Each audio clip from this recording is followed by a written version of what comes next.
पुण्यात सायबर फसवणुकीच्या घटनांमध्ये पुन्हा एकदा मोठी वाढ झाल्याचे समोर आले आहे।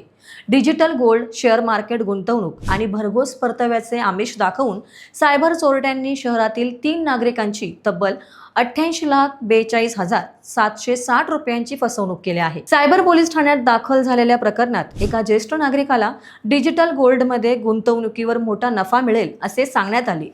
सुरुवातीला नफा दाखवून विश्वास संपादन केल्यानंतर आरोपींनी विविध खात्यांमध्ये पैसे जमा करून घेत तब्बल 81 लाख रुपयांहून अधिक रक्कम लुबाडली।